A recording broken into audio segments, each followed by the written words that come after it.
थान्दै मुंख्लं बिनेश्वर ब्रह्मनि 27थि थैनाय सान फालिदों। सिगां बोसोरफोराव फालिबोनाय बायदिनो देग्लायबो बर' हारिनि राव, थुनलाइ, समाज आरो हारि खौसेथिनि थाखाय गावखौ बावसोमनानै खामानि मावना मुंख्लं जानांनाय सुबुंथिनि थान्दै मुंख्लं बिनेश्वर ब्रह्मनि थैनाय सानखौ बिनेश्वर ब्रह्म फोथायफुनजि आफादनि बानजायनायाव बर' थुनलाइ आफादा क'क्राझार सहरनि साखाथि सान्दामारियाव थानाय बिथांनि मांखरसालियाव फालिनाय जायो। बे गोसोखां सान फालिनाय हाबाफारि बायदियै आफादनि फिरफिलाखौ बिरहोयो बर' थुनलाइ आफादनि आफादगिरि थरेन बर'आ। लोगोसे आलारि बाथिखौ फोजोंनानै मुसुखायाव बिबारजों मान बावजेनो मुंख्लं ब्रह्मनि फंबाय सर्बेश्वर ब्रह्मआ। बे हाबाफारियाव गाहाय आलासि महरै बिटिसिनि गाहाय खुंगिरि प्रमद बर' आरो आसामनि मन्त्रि उर्खाव गोरा ब्रह्ममोनहा बाहागो लादोंमोन।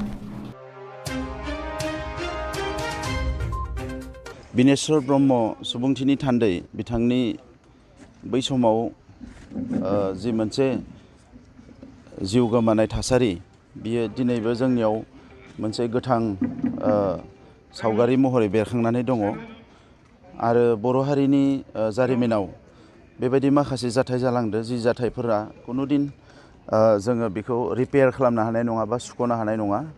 दा बर' हारिनि गेदेमा सुबुंफोरनि गेजेराव साननो हनो गोरों सानसुमैफोरनि गेजेराव सासेया बिनेश्वर ब्रह्ममोन। दा बेफोरबायदि सुबुङा जोङो बेखौ सोरजिनो हाया, बियो उजियोसो आरो बेफोरबायदि सुबुङा आरोबाव उजिबावथों बिनि थाखायनो आङो इसोरनि खाथियाव आर'ज गाबगोन आरो बिनेश्वर ब्रह्म बिथांनि सोरगोआरि जिउ सोलेरा अराय सम सोरगोआव आलो गोजोनै थानो हाथों आरो बर' माहारिखौ बिथांनि आत्माया अराय सम बोर सारस्रि हरथों। आङो बेखौनो दिनै बिथांनि बे थैनाय सानाव आङो आर'ज गाबो।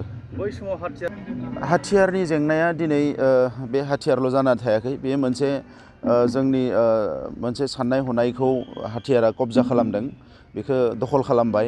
दा बिनिफ्राय बर' हारिया उदां जानो हायाब्ला बर' हारिया मालाबाबो बड'फाया लुबैनाय बायदि सोरबाया लुबैनाय बायदि मोनसे गेरेमसा हारि जानांगौआ गोब्राब जागोन। दा नंखायनो आङो गासैखौबो खावलायगोन जे हाथियारनि जि मोनसे माने गाग्लोबनाय बा हाथियारनि जि मोनसे जोंनि सायाव कब्जा खालामनाय बिनिफ्राय जोङो उदां जानांगौ, अब्लासो जोङो हारिया दावगालांनो हागोन।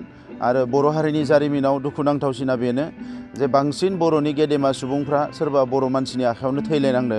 दा बेनो मोनसे दुखुनांथाव। दा नैबे समाव बर' हारिया बेफोर खोथाफोरखौ साननो रोङाब्ला बर' हारिया मालाबाबो जौगानो हानाय नङा। थुनलाइ आफाद बादि मोनसे थुनलाइयारि आफादाव थानानैबो राजनैतिक जेंनाखौ बोस्रांनायाव एखेबारे गोग्गोमै मदद होबोनाय हयथ' बर' थुनलाइ आफादनि आफादगिरिया बिनो सासे गिबिमोन। दा बिनि मददावनो बर' रावा दिनैहाय 8थि सिडुलावबो हाबबाय आरो गोबां जों नाजानायनि गेजेरजों दिनै गोजोनाबो फैबाय आरो जोंनि हाथियारनि जेंना एबा गासिबो जेंनाफ्रा दिनै जोबस्रांजोबनानै मोनसे गोजोननि थासारियाव फैबाय। दा बेनिखायनो जोङो बिथांखौ जुदि नांगौबादि खुलुमनाय एबा मान बावनांगौबा जों बे गोजोनखौ अरायथा खालामनांगौ आरो जौगानायनि थाखाय खामानि मावनांगौ।